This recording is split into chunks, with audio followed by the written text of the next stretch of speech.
guys, welcome to another brand new video. I am Aditya, and in this video guys we'll be learning about another data structure in Dart, and it is called as set. We'll be learning about that. So without wasting time, let's get into the video. So guys, right now as you can see on the screen, I have already written some code to make it much easier while explaining. So guys, here we have a main dot function. So first here I have declared a list called as my list, and I have added some values inside them. I have added my name, my value, I have given some random integer number and a boolean value. Even in set, I have created a new set, and as you can see, notice over here, we are using the same curly braces which we used in the map. So even sets use these curly braces, but they are not key value pairs. So that's the main difference. So here my name and my value, again an integer value and again a boolean value. And here you can see we are doing a particular operation in all of these, in two of these.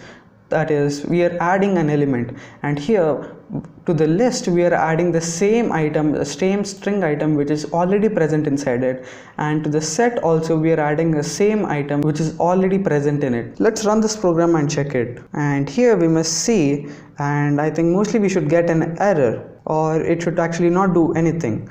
So as you can see over here, we got two things, and it is printing like my name, my value, 2827, that integer number, and then we have true, and then we have my name.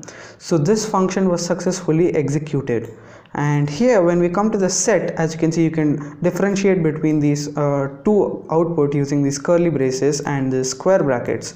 So this is the list, the first one is list and the second one is set. So here you can see, though we have written this function like dot add and we have set the same value to be added again, it has not actually added it. So sets do not allow duplicate. So one thing to remember about it is sets do not allow duplicate, and rest all it is the same. It is similar to a list, and these are even there in most of the programming language like C++, STL library. So it is there. Now let's see some of, and we'll just even remove this list so that you understood right now the main difference between a list and set.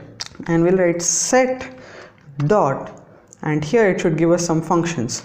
So here we have, first we'll check the add function. We have tried it, right? So we'll give some value, and I'll just give integer inside this quotes, and now let's run this program again, and it should print successfully because this is a unique value which does not exist in the set. So if it does exist before, then it wouldn't be added. Just like before when we did the my name thing, that time it was existing before, so it did not add it. It allows only unique elements. And now I think you might have even got the add all also. So add all, and here I can have, actually I can give another set inside it using the same curly braces, and I can write Aditya, and here inside this also another like likes, and here comma, and then cars. So like that you can give multiple values inside them, and notice that they are all different. And inside a set you can see the syntax. I think the syntax, it has gone totally. Okay, what happened? Okay, it has been cleared actually. So yeah, now I think it should work. Cars, yeah, I'm sorry for that guys, something happened by mistakenly. And now let's run this program over here, and as you can see, it has printed my name, and it has printed till the boolean value, and here it has printed, oh my god, I mistyped my name, so I can just remove it, Aditya, and now it is perfect. Let's run it again, and we should get it Aditya likes cars. So like that it works same as a list. You can add multiple items, but make sure when you're using sets, use the curly brackets. And guys, let us check some more operators like dot clear, I think you can find, and dot contains. So what is this contains actually? So contains will actually check and return a boolean value that if this value which we give inside it is present in the set or not. I think we have covered this in the list, I think, if I don't remember it properly.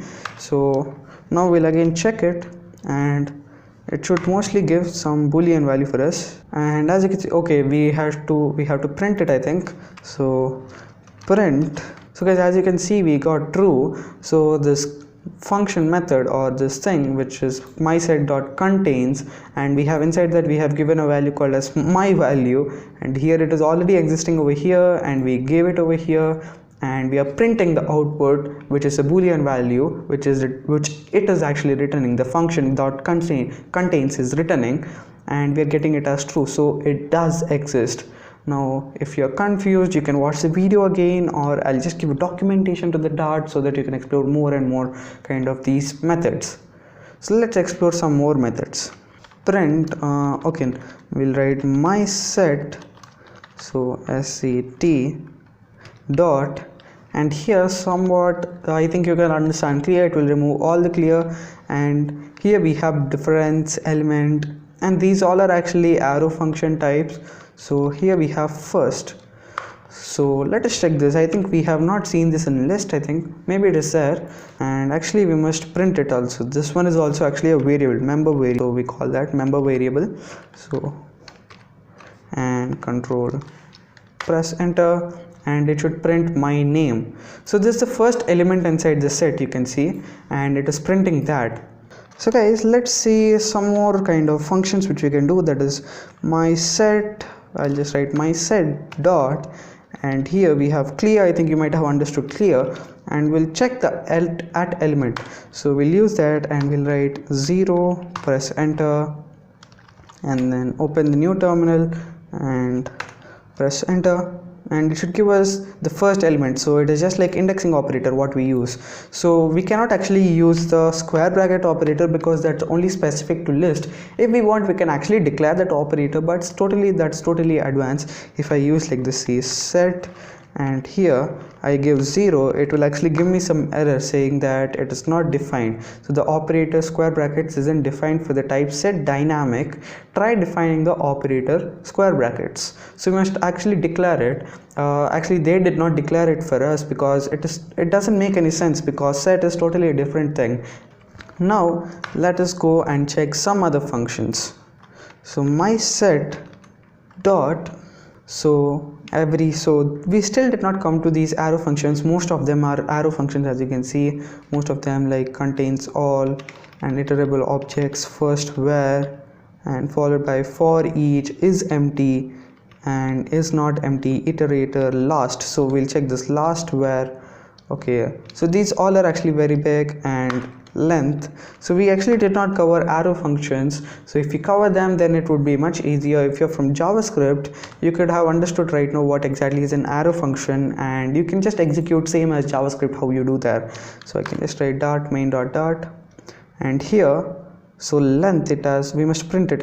Here I can just say control V, and now let's run this program, and as you can see, it has printed as 4, and there are like that many of the functions. You can check them out, and I think you got the main idea of what exactly a set is, how we write its syntax, how we get an element using the index, using the function called as element, I think element at. And so you can do like that. We'll be covering about advanced kind of methods and functions of set, list and map all together after we complete the functions, arrow functions. Actually we have covered functions, but after covering arrow functions and some more kind of advanced topics, then we'll come and understand about some of the advanced functions available in this, like suppose dot for each, and there are a lot of them even in list. These are almost similar to all the collections and all these data structures. So if you can see dot clear, these are very simple, almost the same. You can see first, and here we even have is empty. So is empty will actually return as false, so because it is not empty. So I think you're getting it. So this is actually a variable, and the main difference between a variable and function is that a function will have these, and it is nothing but parentheses, and inside this we can give an argument or pass an argument, whereas a variable will not have it. So guys, I hope you like this video. Please be sure to subscribe to my channel and hit that bell icon so that you never miss any updates. Thanks for watching. See you in the next video.